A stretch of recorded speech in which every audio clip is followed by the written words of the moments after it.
দুর্বৃত্তকে আদালতের চেয়ারে আর দেখতে চাই না।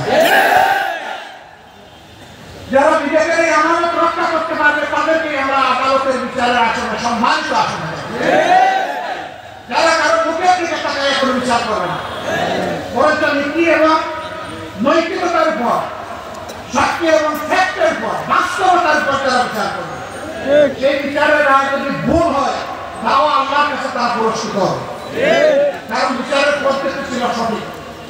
এমনকি আল্লাহ রাসূল বলেছে, আমার বিচারে কেউ নির্দোষ হয়ে যাওয়ার মানে এই নয় যে আল্লাহর বিচারে সে নির্দোষ। আমি যা সাক্ষী প্রমাণ পাই তার ভিত্তিতে আমি রায় দিই।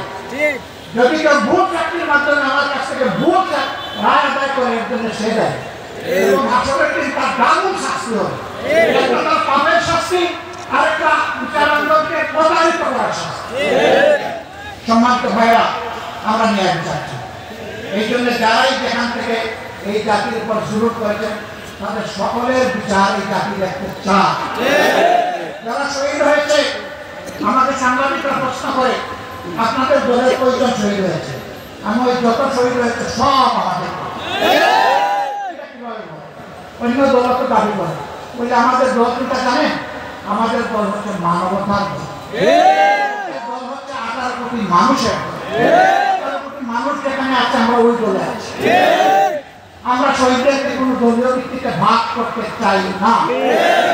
এই শহীদরা জাতির সম্পদ, ইজ্জতের চূড়ান্ত সীমায় আমরা তাদেরকে রাখতে চাই।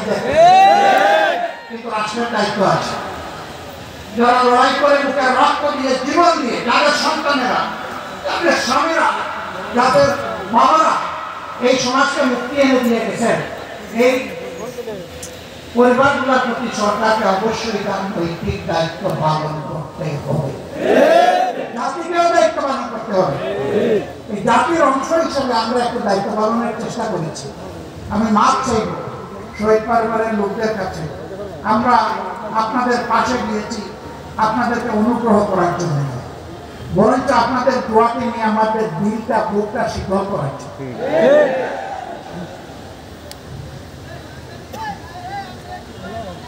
আপনারা আমাদের অহংকারের পাত্র, আমাদের মর্যাদার পাত্র, আমাদের সম্মানের পাত্র। আমরা সরকারের কাছে দাবি জানাবো তাদের সঠিক স্বীকৃতিতে যেন দেওয়া হয়।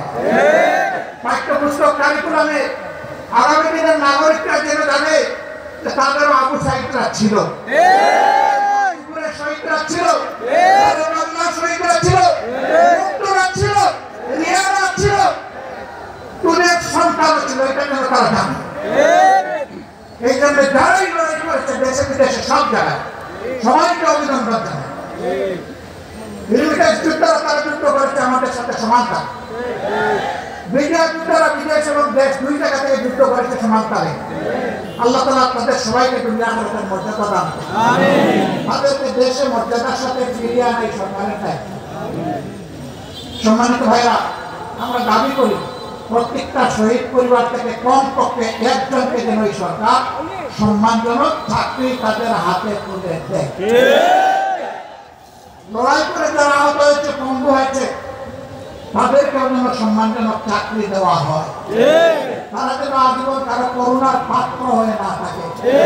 তার যোগ্যতার বলেই যেন সে পরিবারকে আল্লাহ সাহায্য নিয়ে সামলাতে পারে। আমরা এই দুই জায়গার দাবি অত্যন্ত স্পষ্ট রাখলাম। সরকার আশা করবো আমাদের এই দাবির প্রতি তারা সম্মান প্রদর্শন করবে।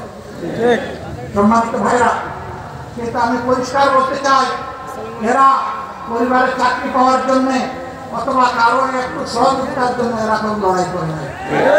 এরা নিঃস্বার্থ লড়াই করেছে জাতিকে সম্মানিত করার জন্য। পরিবার এবং ব্যক্তিদেরকে সম্মানিত করতে হবে, এর কোনো বিকল্প নেই। আমরা দল এবং ধর্মের ভিত্তিতে কোনো বিভাজন মানি না। আমি হিন্দু ভাইদের কাছে গিয়েছি, বৌদ্ধ ভাইদের কাছে গিয়েছি, খ্রিস্টান ভাইদের কাছে গিয়েছি, তাদের খোলামেলা কথা শুনেছি। আমি বলেছি আপনারা মাইনরিটি ভাবেই করেন নিজেদেরকে। আমি জন্ম নেওয়ার কারণে আমার যে অধিকার আমার সরকারের উপর আছে, আপনাদের সমান অধিকার। আপনাদের এই অধিকারের জন্য আপনারাই লড়াই করবেন, আমরাও লড়াই করবো আপনাদের।